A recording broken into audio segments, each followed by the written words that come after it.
Bonjour à toutes et à tous. Je suis très heureux de pouvoir réaliser aujourd'hui cet entretien avec Marie-Pierre Delezegher, écrivaine, praticienne et conférencière. Elle a écrit plusieurs livres, dont L'alignement, Oser s'accomplir, Les faits intérieurs et Debout, la force de s'incarner, dont j'ai réalisé une vidéo de synthèse que j'ai partagée sur la chaîne Mind Parachute il y a une dizaine de jours. Dans les prochaines 40-45 minutes, j'aurai le plaisir de lui poser des questions sur son expérience et sa pratique. Je suis certain que ces réponses vont apporter beaucoup de valeur aux personnes qui vont la regarder. Pour les personnes qui ne me connaissent pas, je m'appelle Matteo, je suis le créateur de la chaîne Mind Parachute, une chaîne qui est dédiée au développement personnel. Et toutes les semaines, vous y trouverez une synthèse animée qui résume les meilleurs livres issus des livres de développement personnel. Bonjour Marie-Pierre et merci d'avoir accepté ma proposition à cet entretien. Merci à vous, merci à nos auditeurs. Je vous propose de commencer par vos propres livres, parce que c'est une chaîne quand même qui est assez orientée lecture, la mienne. Donc, est-ce que parmi les livres que vous avez écrits, il y en a un auquel vous êtes particulièrement attaché et pourquoi? La réponse est non. Je suis attachée à l'ensemble de mes ouvrages parce qu'en fait, ils forment un tout. Il y en avait même un premier qui vient de ressortir qui s'appelle La Voie du Feng Shui aussi, qui calait la différence entre le temps et l'espace dans la pensée chinoise par rapport à notre vision occidentale. J'avoue, là, avec vous, que je les pratique moi-même tous. Il m'arrive, dans un moment de questionnement, d'aller en réouvrir un et de me laisser porter par la lecture. On peut dire que peut-être la meilleure réponse, c'est que l'on est toujours un petit peu plus attaché au petit dernier, qui est le feu intérieur, mais je pense que chacun, individuellement, participe d'un chemin joyeux vers l'accomplissement que je cherche à tracer en pointillé avec ces ouvrages. Donc, je n'ai pas de préféré. Écoutez, très bien aussi. Pourquoi pas? Et surtout, effectivement, intéressant, cette idée de ces chemins qui se construisent et dans les livres, elle devient finalement un petit je ne sais pas comment appeler, un signe. Une borne sur Exactement. le chemin. Et en fait, ils se font écho. Beaucoup de gens me disent que d'avoir lu le 5e les renvoie au 3e et ainsi de suite. Il y a une danse avec ces ouvrages. D'accord. Merci pour ce partage. Et si j'ai bien compris en lisant votre parcours, vous aviez eu une carrière en entreprise avant de décider de devenir écrivaine et praticienne. Qu'est-ce qui vous a porté à ces changements? Qu'est-ce qui a fait qu'à un moment donné, vous avez compris que vous n'étiez pas sur la bonne voie et qu'il fallait changer? Alors, merci de cette question. La réponse, je vais essayer de la faire la plus brève possible. Vous avez dit, qu'est-ce qui a fait que vous avez décidé? Finalement, je me demande si c'est l'univers qui m'a proposé une situation qui m'a permis de choisir une voie qui valorisait mon énergie et ma vitalité plutôt qu'une décision. En fait, la réponse brève, c'est qu'il y a plus de 25 ans maintenant, un médecin, je travaillais aux États-Unis, en entreprise aux États-Unis, a posé sur moi un diagnostic de vital de 3 mois à vivre, ce qui recale un peu les choses. Et à l'évidence, je suis toujours là. Et il y a eu à ce moment-là un échange puissant entre qui j'étais vraiment et les circonstances et la vie. Et je me suis fait la promesse que si je m'en sortais, je ne perdrais plus une minute sur des chemins qui ne sont pas exactement les miens. Alors que j'adorais quand même mon métier, je cartonnais, ça allait bien. Mais là, c'est posé à moi la grande question du sens. Qu'est-ce que je suis venue faire ici? Quelles sont vraiment les compétences que j'ai? Et qu'est-ce qui me met en vie? Puisque je craignais de mourir, en fait. Ouais, donc, c'est vraiment une expérience très forte, d'où un changement aussi fort, probablement. Et je rebondis. Oui, je veux juste rebondir sur le fait que cette expérience a été marquante parce qu'elle m'a permis, marquante évidemment, mais surtout j'ai compris, je me suis toujours posé la question, Pourquoi avons-nous besoin d'attendre de tels chocs, de tels aiguillages, de tels carrefours pour prendre des décisions, alors que honnêtement, cela faisait des années que je m'intéressais à la chose chinoise. Mais je reculais. Or, lorsque nous différons trop des chemins qui sont en phase avec ce que nous sommes et ce que nous avons apporté, j'ai presque cette idée que l'univers va se charger de nous recaler pour nous mettre sur le bon chemin. Donc ça, je le partage aussi dans mon travail. Oui, et du coup, c'est intéressant que finalement, vous dites, et je pense que ce n'est vraiment pas que votre expérience, de dire, finalement, il y avait déjà des signes que j'aurais dû faire quelque chose avant, et malgré ça, j'ai eu besoin finalement d'un choc énorme pour faire un changement. Et qu'est-ce qui fait, d'après vous, que l'on n'arrive pas à décider avant? Alors, super question. Hein. D'abord, nous sommes tous formatés par l'éducation, la culture, les modèles ancestraux, les modèles familiaux, les exigences de notre entourage, avec au début de notre vie une quasi-impossibilité de n'en faire qu'à notre tête. Premier point. Hein, je veux dire, donc il y a des chemins qui sont dessinés pour nous, avec souvent même beaucoup d'amour, beaucoup de rationalisation.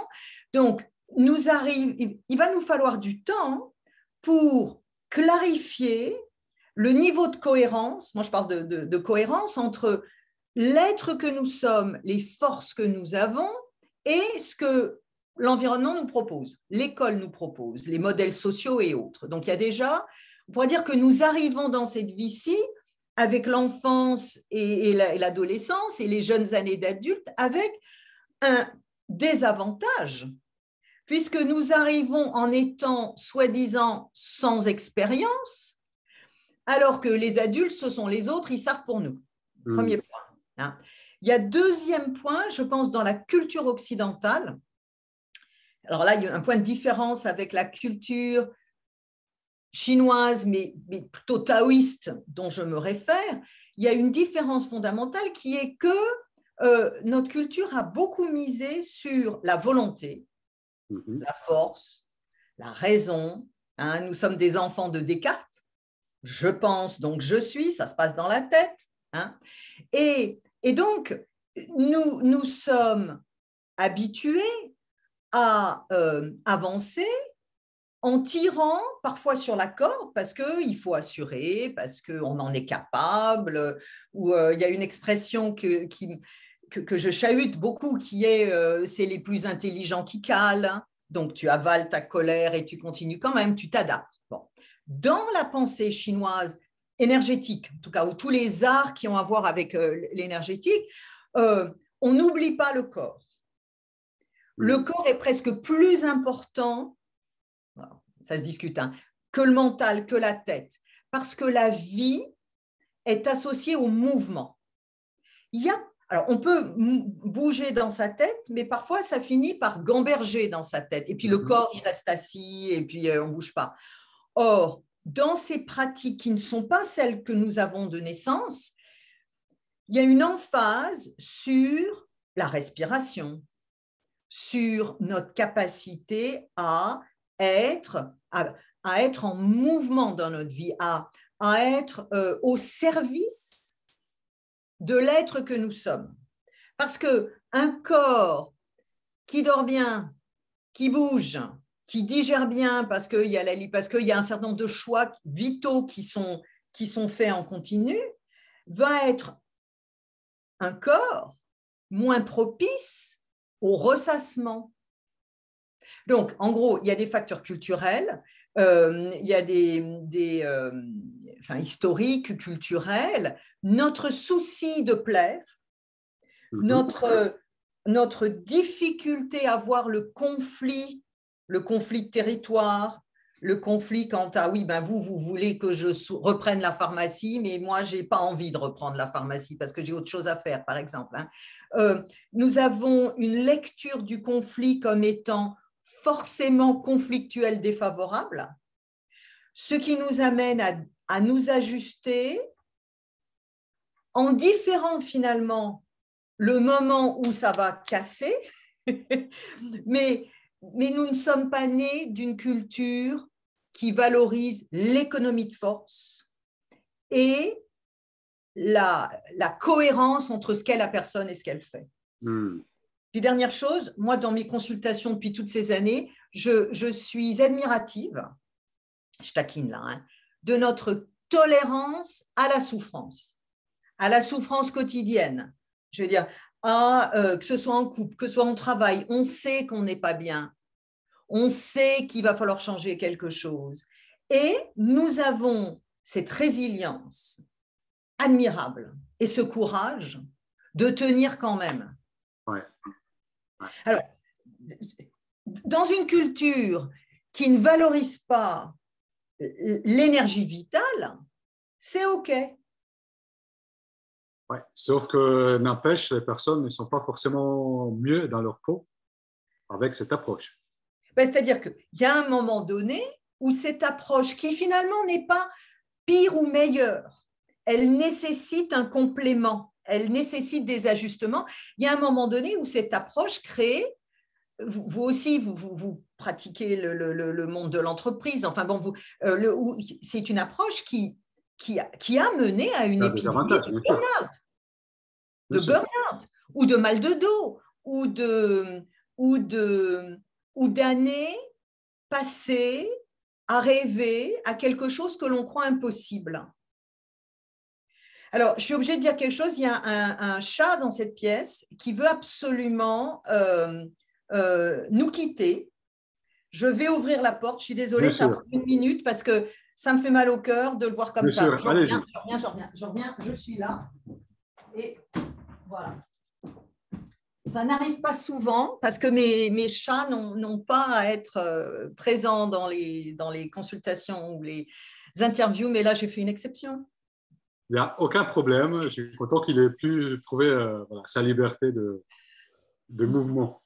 En tout cas, effectivement, je vois bien tous ces éléments-là qui finalement nous rendent compliqué le fait d'arriver à un choix, des changements avant que la vie nous mette devant une crise. Et du coup, dans votre expérience, donc plutôt pour vous, une fois que vous avez eu cette crise et que vous vous êtes dit finalement il faut que je vois les choses autrement, que je change des choses, comment vous avez fait pour justement vous rapprocher de l'écart que vous avez constaté entre où vous étiez et où vous deviez être, où vous pensiez vous deviez être, et finalement justement comment vous avez petit à petit raccourci cet écart? Alors, il faut rappeler, la veille de l'opération, qui était quand même risquée, je me suis fait une promesse. Je me suis fait une promesse qui était, si j'en sors, je bougerai les choses. Hein, puisque si j'en sors, je me retrouve avec de la vie supplémentaire, entre guillemets, autant à ce moment-là, let's do the reset. Enfin, on va relancer les choses. Mais ce qui se passe toujours, ce qui s'est passé pour moi aussi, c'est que quand la vie reprend son cours, la tentation est grande de ne pas y aller. Hein, et de ne pas y aller, de se redonner des excuses, de se dire que finalement c'est supportable quand même, etc. Mais pour moi je suis quelqu'un on va dire de loyal, d'assez carré, et je tiens mes promesses. Hein, donc il y a eu ça qui m'a aidée, mais je vais avouer que de m'être fait la promesse était un moyen de me coincer au cas où. Bien, bon. Ce vers quoi je vais... Finalement, ça marchait la promesse. C'est-à-dire que, en fonction de qui je suis, mais en fait, votre question, elle est importante parce que d'abord, il y a des étapes. Hein. Voilà, j'ai passé vraiment les aspects concrets. Dans ma question, tout à fait. Vraiment ce côté concret. Ouais. Parfait. Et donc, les étapes, et on pourrait les nommer. Il y a d'abord une étape, le préalable, avant même que ça se pose, où la personne, si vraiment elle est honnête avec elle-même, elle commence à avoir des signes de déséquilibre.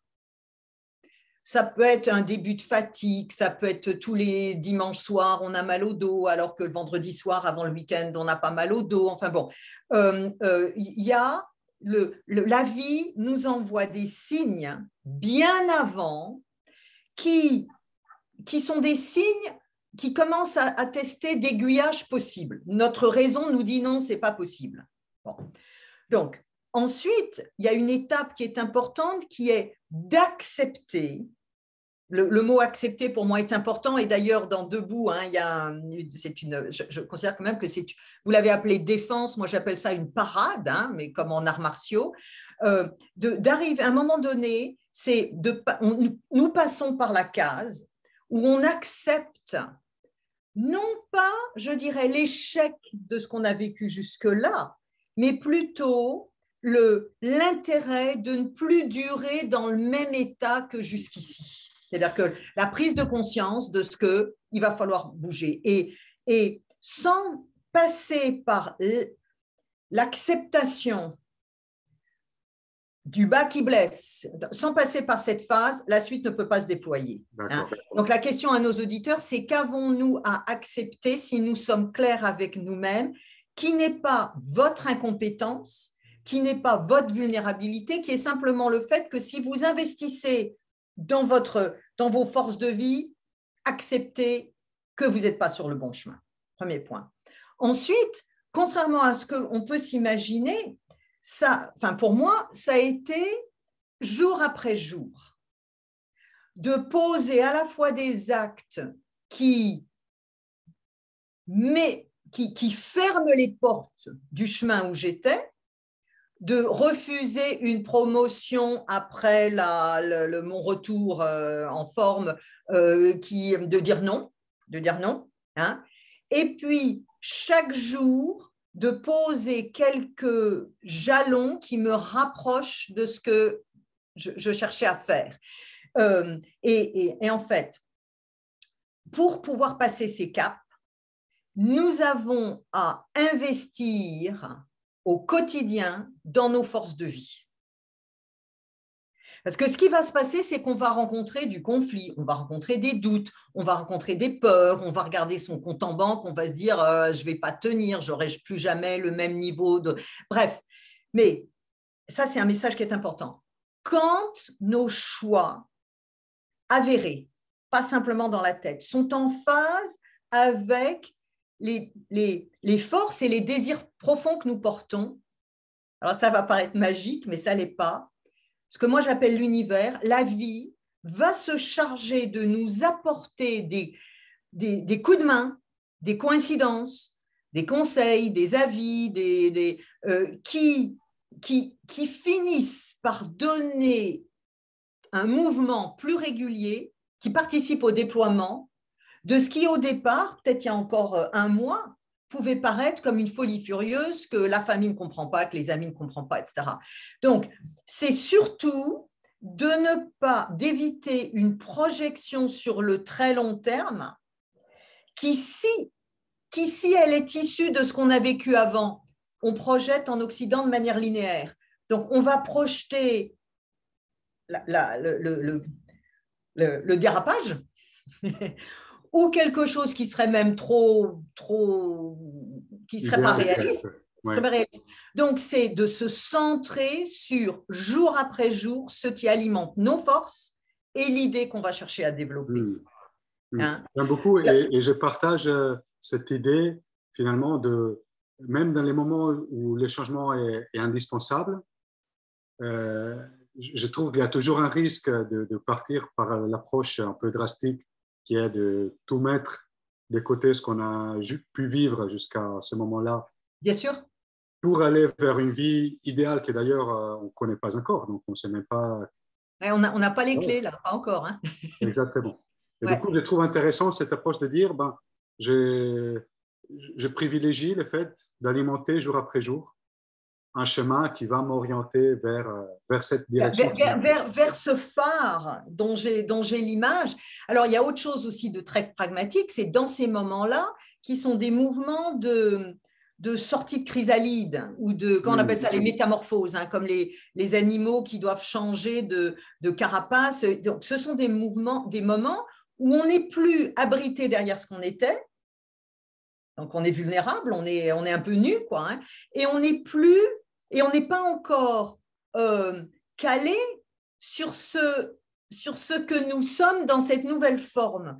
Donc, on est en période de vulnérabilité, et là, vraiment, il y a un conseil, c'est de s'organiser pour tenir à distance les oiseaux de mauvais augure, les bons amis qui vous donnent des mauvais conseils, tous ceux qui vont projeter sur vous à la fois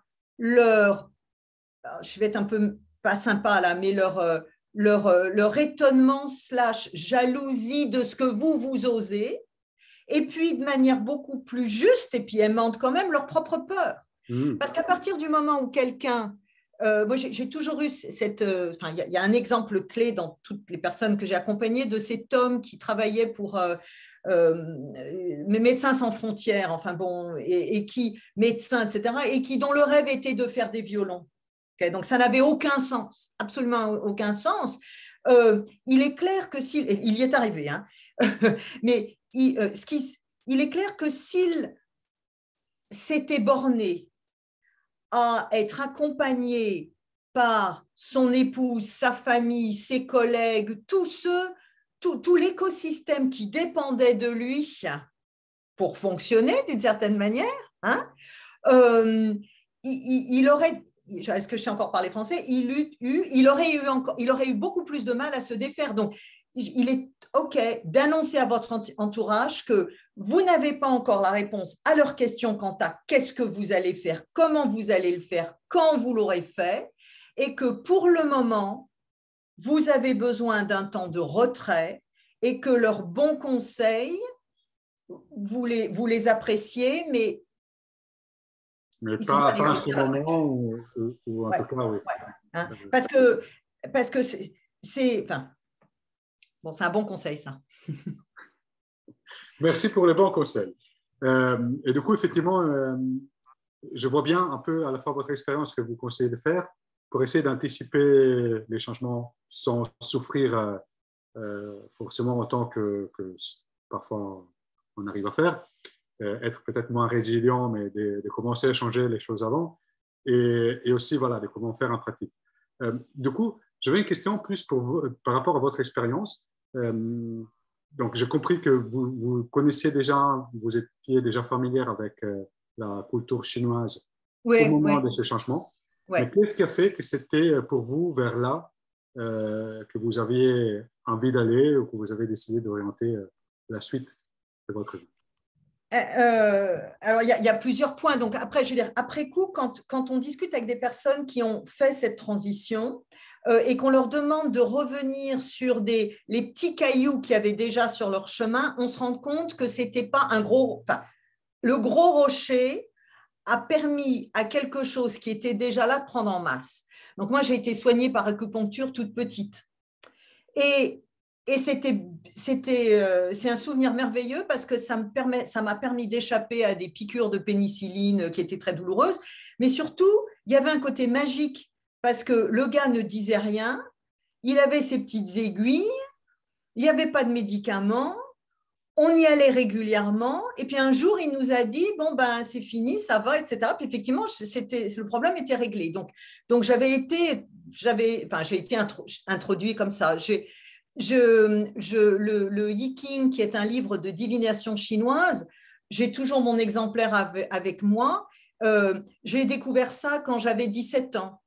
Bon, donc, et puis je ne comprenais rien, et puis je le relisais, et puis etc. Bon.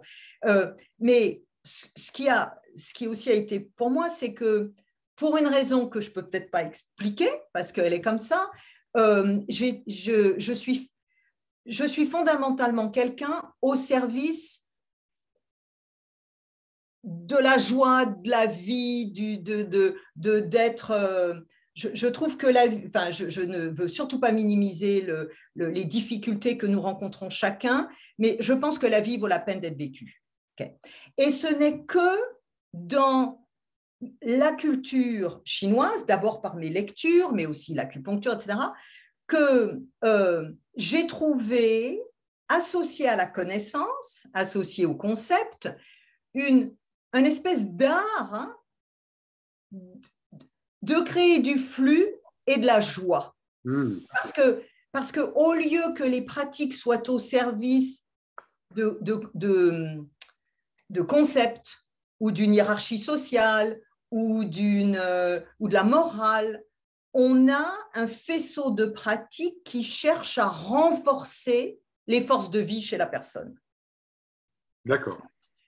Donc pour moi, c'est peut-être par défaut de ne pas avoir trouvé dans nos philosophes plus occidentaux quelque chose d'à la fois vraiment joyeux, that makes sense, qui fait sens, mais qui parle à l'ensemble de la personne, pas que la tête. Donc j'ai fait beaucoup de Qigong au départ, et parce que on ne peut pas faire avancer le monde en restant dans sa tête ou en restant à l'intérieur et surtout assis sur une chaise. Ce n'est pas possible. Je me suis intéressée aux arts du mouvement, finalement, aux arts du mouvement, parce que la vie, dans ce mode de pensée, c'est le mouvement. Ok, merci, intéressant. Et du coup, ça m'a fait penser à une phrase qui m'a d'ailleurs assez touché. Parce que finalement, ce n'est pas forcément aligné avec ma manière de penser, du coup, je la trouve très intéressante, qui est le fait de dire finalement la vie, ce n'est pas se dépasser ou dépasser les autres, mais c'est plutôt trouver sa place. Et autant sur le fait de dépasser les autres, je pense que moi aussi, je partage plutôt le fait que ce n'est pas un mode de vie qui me convient. Ouais. Autant le fait de dire finalement, trouver sa place est plus important que s'améliorer. Ça m'a un peu surpris. Et du coup, j'ai envie de savoir un peu plus sur ça. Qu'est-ce que vous pensez derrière ça? Pourquoi vous le dites? Ça me touche hein, ce que vous dites. Alors, plusieurs choses, mais on va essayer d'être simple. Ce qui nous manque à l'heure actuelle, c'est mon avis, hein, qui n'engage que moi, mais je le partage. Ce qui nous manque dans je pense, dans nos modes de faire, dans l'état actuel de notre société, alors qu'il y a des tas de choses qu'on fait admirablement bien, hein, c'est aussi ce rapport avec ce que moi j'appelle l'invisible. C'est-à-dire, pour moi, l'invisible, ce n'est pas des trucs qu'on ne voit pas puis qui n'existeraient pas. L'invisible, c'est ce qu'on n'a pas encore vu, c'est ce qu'on n'a pas encore clarifié. Ce sont des territoires qui nous attendent, des personnes qu'on n'a pas encore rencontrées, qui pour le moment ne sont pas encore clarifiées à côté de nous. Donc, en quoi est-ce que ça répond à votre question? Donc, nous fonctionnons beaucoup en tant qu'occidentaux dans un monde visible. Si les choses ne sont pas, elles n'existent pas. Si on n'a pas une courbe de chiffre d'affaires qui est comme ça, on n'est pas successful, on n'en a pas. Or, ce qui fait d'ailleurs qu'une entreprise, même occidentale, fonctionne et cartonne, c'est à la fois le visible des résultats, mais c'est aussi cet impalpable, cet invisible qui est ce qui se dégage des collaborateurs. Une capacité de sourire quand on se rencontre dans un couloir, une envie de se retrouver en réunion plutôt que de se dire qu'est-ce qui va encore me tomber dessus. Hein? Donc, trouver sa place est pour moi une formule, en fait, ce n'est pas une formule, c'est vraiment un objectif, mais qui impose d'avoir laissé de côté toutes les pelures qu'on nous met sur le dos, toutes les images qu'on nous projette, toutes les demandes qu'on nous fait, qui bien souvent, parce qu'elles viennent de l'extérieur de nous, vont nous mettre en situation d'échec. Donc, il y a une autre approche qui est de prendre le pouls de notre vitalité, c'est-à-dire de plusieurs fois par jour ou au moins quand vous vous couchez le soir, de scanner les situations, les personnes, les moments, les décisions qui vous ont donné un coup de pouce de force, de vitalité, on peut dire. Hein. Certains diront énergie, mais énergie, c'est un peu galvaudé. Par rapport à ce que vous avez déjà enregistré, qui vous en a pris. Puis après, parce que ce filtre-là, s'il n'est pas fait, nous devenons beaucoup plus manipulables. Nous devenons beaucoup plus susceptibles d'être entraînés sur des chemins qui ne sont pas les nôtres et de nous retrouver à une place qui n'est pas la nôtre. Dans la pensée chinoise, la longévité, elle n'est pas l'apanage de quelques personnes mieux nées que les autres. Elle est le résultat d'une conscience de la valeur de qui nous sommes en investissant dans les talents que nous portons. Et ça, quoi qu'on puisse me dire, là, si je parle avec quelqu'un spécialiste d'éducation, etc., les vrais éducateurs, entre guillemets, ont bien sûr des choses à transmettre, mais vont se mettre à l'écoute de l'enfant. Oui. Et parce que qui dit qu'une vie de chef d'entreprise est mieux remplie que la vie de quelqu'un qui travaille en forêt pour repérer les traces des animaux. Ça, je veux dire, notre société a établi des codes, mais elle oublie qu'elle est... Enfin, le succès ne peut pas se faire au détriment des forces de vie d'un individu. Et je rencontre trop de gens dans mes consultations qui ont suivi les règles, qui ont suivi les codes, qui ont beaucoup donné, qui continuent à beaucoup donner et qui se retrouvent laissés pour compte dans un système qui traite l'humain comme un capital. Ben oui. Qui est clairement la suite logique imprimée d'une certaine vision de la société. Voilà. Bon. Or, il n'y a que vous qui pouvez en fait gérer, identifier, investir ce qui nourrit ce qui est véritablement votre capital de vie. Ma réponse est un peu longue, hein. Je suis désolée. Non, mais c'était très intéressant. Mais ne vous inquiétez pas, je pense qu'il y a beaucoup de valeur dans ce que vous dites, à la fois parce qu'on sent votre vécu, mais aussi les vécus des personnes que vous accompagnez. Donc, je pense que, voilà, de toute manière, ça aide à comprendre finalement l'essence de vos réflexions et finalement vos conseils. Du coup, j'avais une question. Il y a une partie de votre livre de book que je n'ai pas traité dans la synthèse, au manque de temps, je dirais. En fait, vous parlez de 3 ensembles dans votre livre. Il y a des défis, il y a 9 défis au départ. Après, il y a les épreuves et il y a les parades. Donc, moi, j'ai traité les épreuves et les parades. Ouais. Et je n'ai pas pu, pour faire une synthèse qui tenait dans les 15 minutes, de parler aussi du premier, que je trouvais aussi intéressant. Donc peut-être, comme on n'aura pas le temps non plus aujourd'hui de faire les 9 ensemble, juste vous demander si vous deviez identifier à ce stade de votre vie les défis, parmi les 9 que vous avez cités, auxquels vous faites face, ce seraient lesquels et comment vous vous aujourd'hui, dans ma vie. Aujourd'hui, oui. Il faudrait peut-être qu'on les cite ou c'est pas la peine? Oui, peut-être on peut les citer si vous voulez. Je vous laisse le faire ou Oui, je peux y aller. Vous me corrigerez si jamais il y a des erreurs. Donc, il y a les défis de persévérer, préserver l'âme, excusez-moi.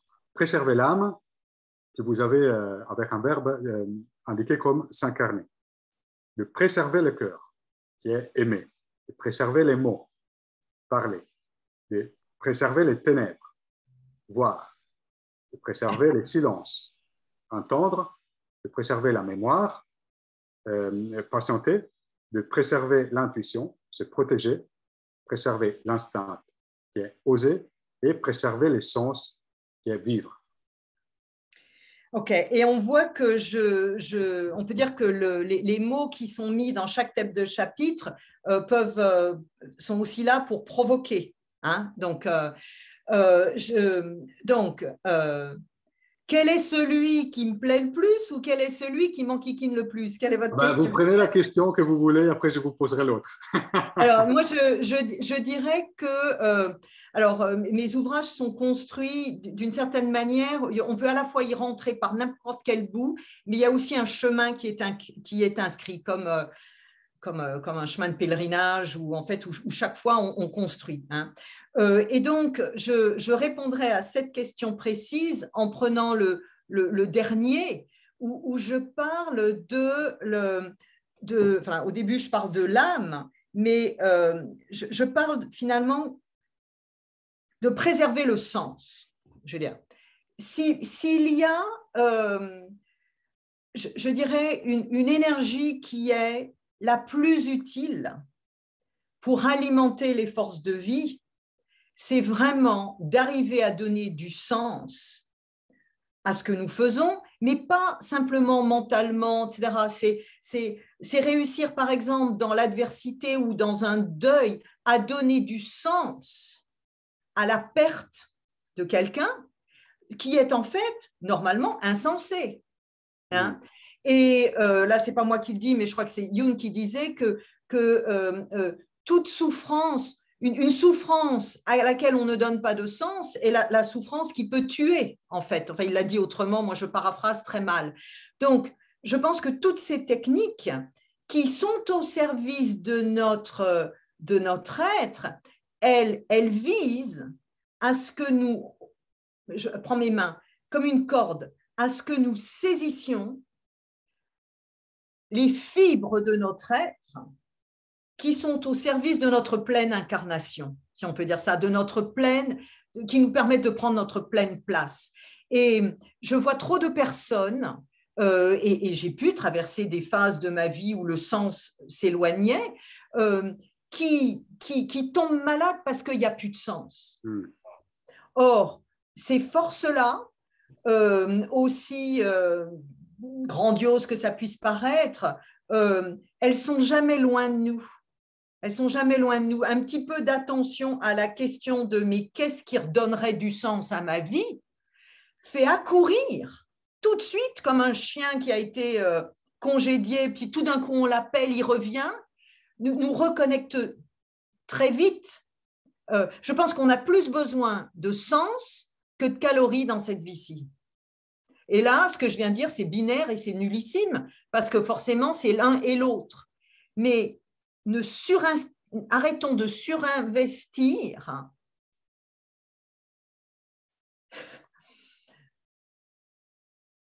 du temps passé arrêtons de dire oui à des opportunités qui nous éloignent de ce qui donne du sens à notre être. D'accord. Et ça, pour vous, c'est le plus important, celui qui aide davantage à trouver sa propre place? Alors, comme il y en a 9, la réponse est non. C'est le 9e. Mais comme le 9e est à la fin, tout ce qu'on a dit avant conduit à ça. Conduit à ça. D'accord. Et du coup, votre défi actuel, mais juste un deux mots. Du coup, on va pas. Mon défi actuel, c'est d'être suffisamment accessible parce que mes journées sont limitées, parce que je ne peux faire que X consultations par jour et par semaine. Et donc, c'est de faire passer, et c'est pour ça que j'ai vraiment adoré ce que vous avez fait, votre capacité d'être clair et de diffusion d'un message, que vous éclairez aussi de votre lumière, parce que le défi, c'est qu'il y a une urgence à ce que nous retrouvons du sens et que nous nous réapproprions individuellement des forces de vitalité qui seront ensuite mises au service d'une société qui est en perte de vie. Hein? Donc, mon défi personnel, c'est d'arriver à partager au maximum et puis d'être un peu utile, quoi, c'est ça. C'est une belle mission. Merci de me faire participer à ma manière à cette mission. J'aurais envie de vous demander votre défi à vous, mais ce n'est pas moi qui pose les questions. Du coup, j'ai peut-être une dernière question, parce que franchement, j'ai encore une liste énorme. Mais au bout d'un moment, il faut bien arriver au bout. Et donc, comme c'est une chaîne YouTube, donc les personnes qui me suivent aiment bien la lecture, aiment bien les livres, je voulais vous poser la question de, voilà, quels sont les 2-3 livres que vous conseillez à quelqu'un de lire et pourquoi Pas vous les les miens, aimez. d'autres livres? Non, ou les D'autres miens. livres à part les vôtres, oui. Alors, je vais regarder sur. Alors, moi, il y a un auteur, je peux répondre en une phrase. Il y a un auteur que j'aime beaucoup, qui est une femme qui est dans la lignée de Jung, parce qu'elle était son disciple, on peut dire. C'est Marie-Louise von Franz. Elle a écrit toute une série d'ouvrages où elle traite de sujets de l'individuation, de la libération, de l'accouchement de qui nous sommes. Ça vaut la peine de regarder la bibliographie de ce qu'elle a fait. Elle prend comme appui des exemples dans les contes. Hein. Donc, ce sont des ouvrages, si vous les lisez le soir, le lendemain matin, essayez de choper le rêve que vous aurez eu parce que ce sont des ouvrages qui brassent l'être profond que nous sommes. Hein. Autrement, moi, j'ai des ouvrages qui viendraient en anglais, mais bon, déjà, Marie-Louise von Franz, c'est pas mal. Quoi, C'est hein. un très bon conseil, surtout cette idée de voilà, délire pour inciter des rêves la nuit qui nous parlent de nous. Qui nous parlent. Intéressant. Intéressant. Et est-ce que j'ai oublié de vous poser une question que j'aurais dû vous poser? Non, non, non. Par contre, je voudrais savoir je voudrais vous poser des questions à vous. Donc, non, la question que vous auriez pu me poser, non, c'est qu'est-ce qui a fait que ce livre-là vous a parlé? Que vous en lisez beaucoup. Oui, oui, oui. Alors, j'ai trouvé très intéressant justement ce changement de perspective par rapport à d'autres livres que j'ai l'habitude de lire, qui finalement sont, je pense, très influencés par la culture occidentale et qui du coup se projettent face à une difficulté, face à une épreuve, plutôt avec une attitude volontariste, ouais. de dire la preuve est là, moi je suis plus fort qu'elle, je vais y arriver. Et je lis souvent des livres qui ont un peu cette attitude-là, qui après donnent des excellents conseils de comment aborder les choses de telle manière. Mais j'ai trouvé que votre approche était assez différente, justement, où finalement il y a d'autres possibilités qui sont pas moins nobles, même s'ils sont entre guillemets dans une attitude plus passive. Et que parfois c'est même plus intelligent, plus malin d'adopter une attitude passive face à une situation parce que c'est la meilleure manière de s'en sortir. Donc, voilà, c'est-à-dire qu'effectivement, si on vise, et je vais prouver, si on pose la valeur de notre énergie vitale comme essentielle, hein, et qu'on a ça en toile de fond, nous allons nous trouver devant des situations où de laisser couler, c'est-à-dire de ne pas envoyer la riposte, de ne pas aller sur le terrain du critique, de celui qui critique, est économe de force. Les forces que je ne vais pas perdre dans une bataille qui n'est pas forcément la mienne et intéressante, ce sont des forces que je peux mettre à la définition de mon projet suivant, par exemple. Mais en Occident, on n'aime pas perdre la face. On n'aime pas perdre la face, alors que la feinte, dans l'art de la guerre, la feinte, le fait de même le recul, c'est pas qu'il est valorisé, mais il peut être parfois utile. Oui, exactement, c'est une réponse tout à fait pertinente dans certaines situations. À ce moment-là. Hein. Donc, ce qui nous embête, nous, ou ce qui parfois nous fait nous prendre un peu les pieds dans le tapis, c'est qu'on a quand même toujours une lecture, on n'a pas une lecture énergétique, on a une lecture qui peut être morale, hein, le bien, le mal, la pensée chinoise n'est pas binaire, elle est efficace et elle n'a pas peur du recul, de la feinte. Ce qui compte, c'est de durer dans le meilleur état possible. Exactement. Et j'ai trouvé ça très intéressant. Et je dirais, si je devais dire un autre élément, mais ça, je l'ai découvert en lisant les livres, donc je ne pouvais pas le savoir à l'avance, j'ai trouvé très intéressant dans la manière dont vous présentez les épreuves de vie, cette analogie avec des éléments qui sont des éléments de la culture chinoise, mais qui finalement, je dirais, parlent à tout le monde. C'est universel. C'est Exactement, le universel. métal, l'eau, le bois, etc. Et donc, avoir cette image d'un élément fondamental en tête, quand on lit l'épreuve, on comprend mieux l'épreuve. Et on comprend mieux pourquoi une certaine approche à l'épreuve peut être efficace. Oui, et on sort d'une lecture où on est pris tous, où on est seul face à l'adversité. Parce qu'à part moment où on se rend compte que l'obstacle nous teste sur des forces que nous avons, mais que nous n'aurions pas déployées autrement. Je ne veux pas, moi, valoriser l'épreuve, hein, mais c'est une lecture qui nous sort de ce que j'entends parfois, je suis condamné à l'échec, ou il y a malédiction d'échec, ou je suis d'une famille où il y a toujours eu faillite, etc. Ça permet de mettre un pied dans la porte de lecture culpabilisante, éreintante, et qui finalement finissent toujours par laisser des gagnants et des perdants. Or, moi, ça ne rentre pas pour moi, cette lecture. On est tous nés avec des forces, des talents, et nous avons la responsabilité de nous aligner à ça, quoi. Enfin, bref. Et c'est ça qui fait… Je vois la dernière chose, je vois la vie vraiment comme une enquête en cours d'élucidation. Moi, des fois, je me prends pour un détective. OK, donc là, il y a encore ça qui bloque. Puis ça rebloque. Puis on me renvoie l'autre message. OK, je recule. J'ai des indices. Je laisse passer un peu. On est impatient, nous, en Occident. Hein. La patience, on n'aime pas. Je laisse passer un peu et ça devient un film qu'on écrit. C'est formidable. Ouais, ouais. Je trouve très puissant ce passage où on sort un peu de notre habitude culturelle, où il y a finalement beaucoup de jugements moraux dans les choses que l'on fait. Donc, ce qu'on fait, c'est bien ou pas bien. Et finalement, l'observer. Et d'ailleurs, c'est particulier parce que dans l'esprit scientifique qui a quand même caractérisé notre culture, Oui. ces manques de jugement existent. Se dire, Évidemment. je regarde la chose de la manière la plus objective que je peux et sans me faire conditionner par mes préjugés.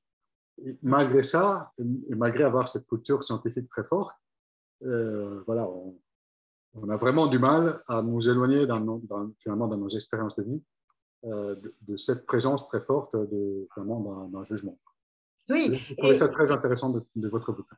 Et on est humain, hein, et on est humain. Moi, ma formation était plutôt scientifique. Et encore une fois, mon discours n'est pas de dire que cette approche est meilleure que l'autre. Nous avons à être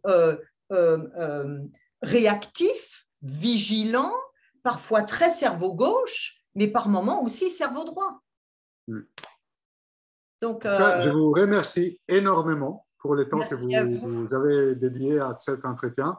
Je suis convaincu que les personnes qui l'ont entendu vont sortir avec beaucoup d'idées, beaucoup de clés, même pratiques, pour leur propre situation. Donc, au plaisir de vous avoir vu sur la chaîne. Et donc, qui sait, peut-être un nouveau bouquin ou un nouvel interview dans quelques temps.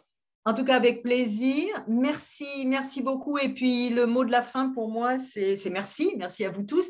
Mais ne renoncez pas à être qui vous êtes. Merci pour ce mot de la fin. Merci à vous. Au revoir. Au revoir.